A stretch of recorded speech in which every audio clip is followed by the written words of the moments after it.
여러분, 실물경제 위기가 이제는요 점점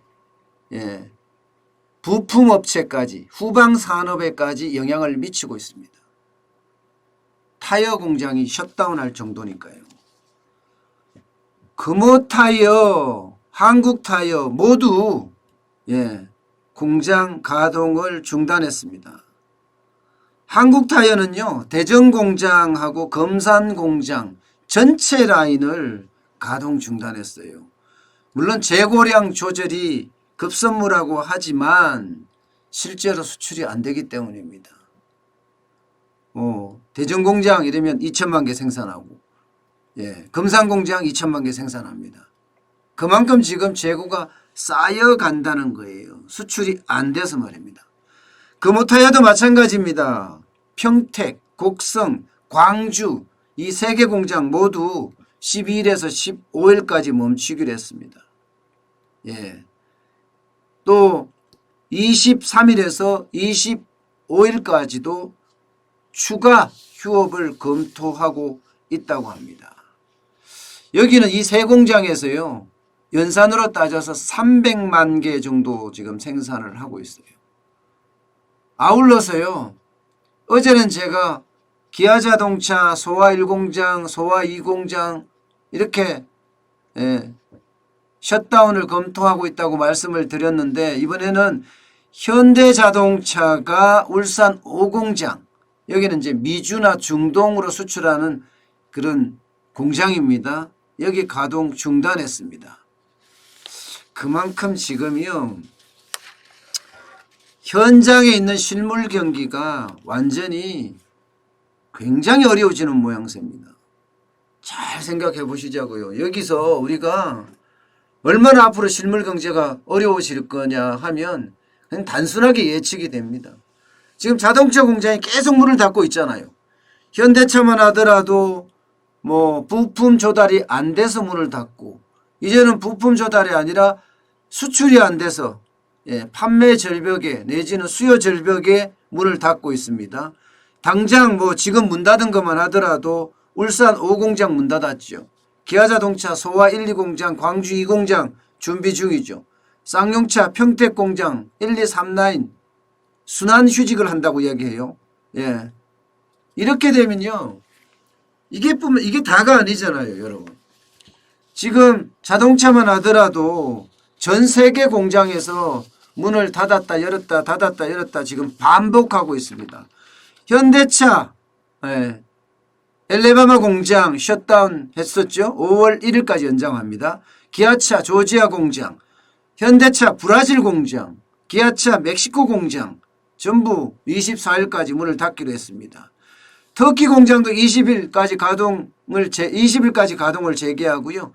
러시아 공장은 13일부터 부분 가동합니다. 지금 제대로 돌아가는 것은요. 중국 공장 외에는 제대로 돌아가는 것이 없다 이렇게 이야기하고 있습니다. 지금 마이너 완성차 3사도 마찬가지예요. 르노자동차 지금 비상경영체제에 돌입했죠. 한국 GM 특건을 중단했습니다. 특건을. 쌍용자동차 뭐 어렵다는 거는 자금이 뭐 완전히 위기 상태에 와 있다고 이야기를 하잖아요. 이렇게요. 완성차 자체가 굉장히 어려워지는 그런 모양새입니다.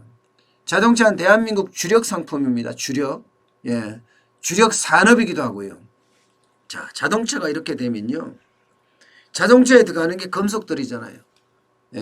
철강은 어떻게 되겠습니까? 철강도 지금 감산을 추진을 하고 있습니다. 포스코만 하더라도. 전 세계적으로는요.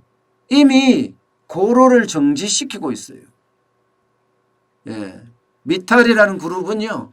고로를 4개나 정지를 시킨다고 이야기할 정도예요. 철강회사에서 고로를 정지시킨다는 것은요. 이거는 회사가 문을 닫을 각오를 하고 있다. 이렇게까지 이야기할 수 있는 아주 심각한 일입니다. 고로를 다시 한번 여는 데는 수백억의 돈이 들어가거든요. 그런데도 불구하고 그 수백억을 포기하고 문을 닫을 정도라 그러면 얼마나 어려운지는 뭐 말 안 해도 아시고 계실 겁니다. 여기에다가 이제 철강 회사로 갔다가 이제는요 타이어 회사로 온 거 아니에요. 지금 타이어 회사로. 문제는 여기서 끝나지 않는다는 거예요. 이제 부품 회사로 갈 가능성도 굉장히 높아졌다는 겁니다. 부품 회사로. 이렇게 되면요 자동차 산업의 생태계마저도 그야말로 꽝꽝 깨질 가능성이 커졌습니다. 자동차 산업의 생태계예요. 자동차를 중심으로 해서 여기에 철강을 공급하는 강판을 공급하는 회사부터 타이어를 공급하는 회사, 부품을 공급하는 회사 뭐 등등등등 이 산업 자체가 굉장히 어려워지는 그런 모양새로 가고 있다는 게 참 안타깝습니다. 정부가 100조 원을 지원하겠다. 그중에서도 부품 회사에도 이제 후방 산업에도 지원하겠다 이야기를 했잖아요. 그런데 실제로 부품 회사에 가보면 아직까지 체감을 전혀 못하고 있어요. 지금 부품 회사 같은 경우는요. 저는 이쪽이 이제 더 어려워질 거라고 생각하는데 후방 산업 쪽이니까 주문 물량이 30% 줄었습니다. 이게 대한민국의 부품 자동차 부품 회사는요. 단순하게 현대자동차나 기아자동차 또 뭐 쌍용자동차 한국 GM 여기만 납품하는 게 아니에요. 자동차 산업의 경쟁력이 좋아서 전 세계의 부품을 다 납품합니다. 근데 그 주문 물량이 30%가 줄었습니다. 미국이나 일본으로 직접 수출하는 물량 뚝뚝 떨어졌고요. 그러니까 공장 가동률이 50%까지 떨어졌습니다. 심지어 이렇게 되니까요. 직원들이 일주일씩 돌아가면서 쉬는 판입니다. 그런데 정부 지원금은 뭐 눈에도 안 보이고요. 누구한테 이야기할 때도 없다고 이야기합니다. 그 정도로 어렵다는 거예요. 근데 이게 여기만 문제가 있는 게 아니에요. 이 자동차 부품 회사들 중에는요. 해외 의존도가 거의 막 70%, 80% 되는 회사들도 많아요. 국내 자동차 회사보다는 해외 자동차 업체에다가 이 부품을 공급하는 업체가 많다니까요. 여기는요. 매출이 80, 90% 떨어졌습니다. 이대로 가다가는요. 뭐 4월 말 4월 말도 어렵다는 이야기가 계속 나오고 있습니다. 계속. 그 정도로 지금 어렵다는 이야기가 한꺼번에 터지는 거거든요. 그런데도 정부 지원이 어떻게 돼가고 있는지는 뭐라고 해야 되나요? 안 들립니다. 안 들립니다. 이게 총선을 앞두고 마구마구 막 본물처럼 정책만 쏟아낸 탓입니다. 본물처럼. 현실에서 이루어질지 안 이루어질지도 생각 안 하고 그냥 먼저 정책만 발표하는 거예요. 여러분도 보셨잖아요. 마스크에서 보셨죠? 마스크 정책 발표하고 나서 마스크 대란이 일어날 정도로 난리가 났었죠. 또 소상공인 긴급대출 1,000만 원은요. 그것도 마찬가지로 난리가 났잖아요. 이게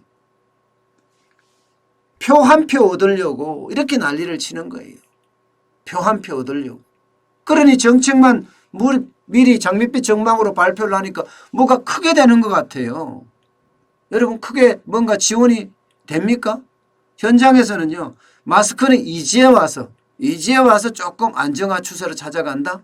그게 정부가 한 게 아니에요. 기업이 얼마나 노력했습니까? 심지어 삼성은 나서서요.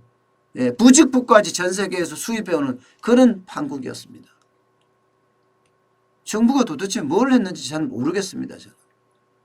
실물경제의 위기가 앞으로 전방산업에서 이제 후방산업으로 점점 커진다고 제가 말씀을 드렸는데 이 상황을 어떻게 극복할지 또 현장에 어떻게 이 핏줄이 흐를지 이거 정확히 판단을 해야 합니다. 이대로 가면요. 핏줄은 고사하고요. 오히려 있는 업체들마저 죽어나가는 그런 사태가 발생할 가능성도 굉장히 많습니다. 실물경제의 위기는 이제 시작입니다. 이제 시작. 앞으로 이보다 더 큰 위기가 계속해서 나올 것으로 그렇게 판단이 됩니다.